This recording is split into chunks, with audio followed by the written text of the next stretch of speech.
عن يعلى بن مرة قال قال رسول الله صلى الله عليه وآله وسلم حسين مني وأنا من حسين أحب الله من أحب حسينا حسين سبت من الأسباط۔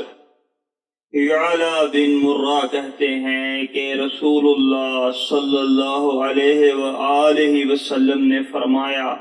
حسین مجھ سے ہیں اور میں حسین سے ہوں۔ اللہ اس سے محبت کرتا ہے جو حسین سے محبت کرتا ہے۔ حسین دنیا کے قبیلوں میں بذات خود ایک قبیلہ ہے۔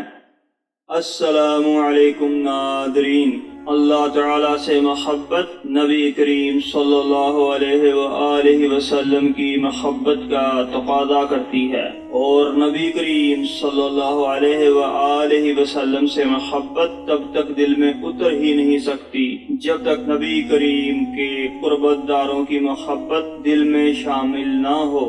نبی کریم صلی اللہ علیہ وآلہ وسلم سے پوچھا گیا کہ آپ اہل بیت میں سے سب سے محبوب ترین کون ہے؟ تو آپ صلی اللہ علیہ وآلہ وسلم نے اپنے نواسوں حسن حسین رضی اللہ عنہم اجمعین کا حوالہ دیا۔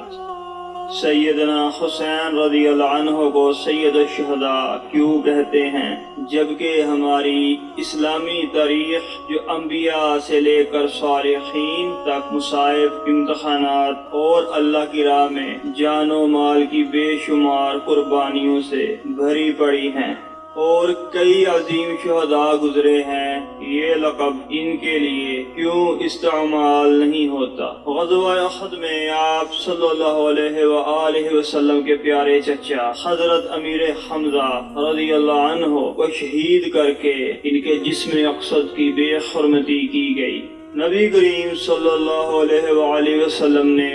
سید الشہداء کا لقب امیر حمزہ کے لیے استعمال کیا، تو کیا سیدنا حسین رضی اللہ عنہ کے لاشا مبارک سے توہین کرنے کی وجہ سے سیدنا حسین کو سید الشہداء کہا جاتا ہے؟ کچھ محققین کی نظر میں اس کی یہ وجہ بھی ہو سکتی ہے، یا پھر امام علی مقام کا سر مبارک دھڑ سے جدا کیا جانا اور گورنر کوفہ ابن زیاد کو پیش کیا جانا، تو حضرت یحییٰ علیہ السلام کا بھی سر مبارک ایسے ہی پیش کیا گیا تھا، جبکہ ان کو سید الشہداء کے لقب سے یاد نہیں کیا جاتا۔ یا آپ نے کربلا کے تپتے ریگستان میں اپنے تمام عزیزوں اور گھر والوں کے ساتھ مجموعی طور پر شہادت کا جام نوش کیا، لیکن حضرت ابو عبیدہ بن الجراح بیان کرتے ہیں کہ نبی اکرم صلی اللہ علیہ وآلہ وسلم نے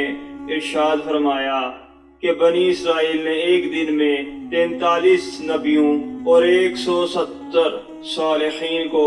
قتل کر دیا تھا جو ان کو عمل بالمعروف کرتے تھے، اور ان شہداء کے لیے بھی یہ الفاظ نہیں استعمال کیے گئے، جیسا کہ قرآن کریم میں اللہ تعالیٰ نے مختلف مقامات پر حضرت ابراہیم کی بے مثال شان بیان کی ہے، اور ایک مقام پر ان کی ذات کو پوری ایک امت کے برابر قرار دیا ہے، کیونکہ جب عالم جہاں میں کوئی مسلم اور اللہ کو ماننے والا نہیں تھا، تب تنہا ایک شہر سے دوسرے شہر جانا مشکل ترین کام اور جان گنوانے کے برابر سمجھا جاتا تھا۔ آپ علیہ السلام نے دین حق کی تبلیغ کے لیے ملک در ملک ہجرتیں کی اور کسی ایک جگہ کو مستقل مسکن نہ بنائے رکھا، تو اللہ تعالیٰ نے آپ کی ان کاوشوں کو پسند فرمایا اور آپ کے دونوں بیٹوں اسماعیل علیہ السلام اور اسرائیل یعنی یعقوب علیہ السلام کی اولادوں میں امت کی اصلاح کے لیے عظیم ہادی اور دائی پیدا کیے، اور ابراہیم علیہ السلام کا نام ہمیشہ کے لیے آپ کی نسل کے متقی لوگوں کی وجہ سے زندہ رکھا۔ بالکل ویسے ہی سیدنا حسین کو آغاز ویڈیو میں بیان کی گئی حدیث شریف کے مطابق پورا ایک قبیلہ بیان کیا گیا ہے۔ حالانکہ زیادہ تر محققین نے قبیلے کا مطلب آپ کی نسل کا پوری دنیا میں پھیل جانے کا ذکر کیا ہے، مگر آپ نے شریعت محمدی میں کی گئی اس بدعت اور تبدیلی کو پہلے دن سے ہی نامنظور کیا، جو خود ساختہ موروثی حکومت اور دونس زبردستی سے اقتدار پر قابض ہونے پر کسی کم اہل شخص کو حکمران بننے کا اختیار دیتی ہے۔ تو آپ نے اپنے جد امجد ابراہیم علیہ السلام کی سنت پر عمل کرتے ہوئے پہلے مدینہ منورہ چھوڑا اور مکہ مکرمہ تشریف لائے، اور جب کوفہ والوں نے آپ کو لاکھوں خطوط پر آپ کو کوفہ آنے کی دعوت دی تو آپ کوفہ آنے پر آمادہ ہوئے، مگر جب دوران سفر آپ کو کوفہ والوں کی بے وفائی اطلاع ملی تو آپ نے شام کی طرف جانے کا ارادہ کیا اور راستے میں کربلا کے مقام پر پڑاؤ ڈالا۔ اسی مقام پر یزیدی لشکر سے سامنا ہوا، مگر آپ ڈٹ گئے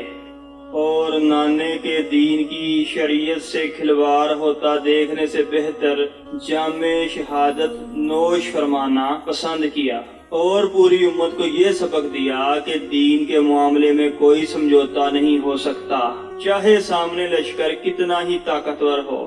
اور جس طرح ابراہیم علیہ السلام کی قربانیوں اور ہجرتوں کو قبول کرتے ہوئے اللہ تعالیٰ نے ان کو خیر البریہ یعنی تمام خلقت میں بہترین انسان کا لقب دیا، ویسے ہی سیدنا حسین رضی اللہ عنہ کی اپنے خاندان سمیت کربلا میں دی گئی قربانی کو اللہ تعالیٰ نے اس قدر قبول کیا کہ باقی تمام قبیلوں یعنی انسانوں کے لیے قیامت تک سید الشہداء مثال بنا دیا، اور وہ قوتیں جو طاقت و جبر سے آپ کو مغلوب کر کے آپ کی نسل اور آپ کے نام کو ہمیشہ کے لیے ختم کرنا چاہتے تھے، وہ ناکام اور رسوا ہوئے، اور آپ کا لقب سید الشہداء یعنی تمام شہیدوں کے سردار قیامت کے دن تک باقی رہنے والا ہے۔ انشاءاللہ اگلی ویڈیو میں ان تمام وجوہات کو بھی بیان کیا جائے گا جن کی وجہ سے آپ نے گھر کے سکون اور عیش و عشرت کو چھوڑتے ہوئے پورے خاندان کے ساتھ ہجرتیں کی اور بالآخر کربلا میں آخری مسکن لگایا۔ تو ناظرین، ویڈیو کو لائک کریں، شیئر کریں اور کمنٹس میں اپنی رائے کا اظہار دیں اور چینل کو سبسکرائب رکھیں۔ شکریہ۔ اللہ حافظ۔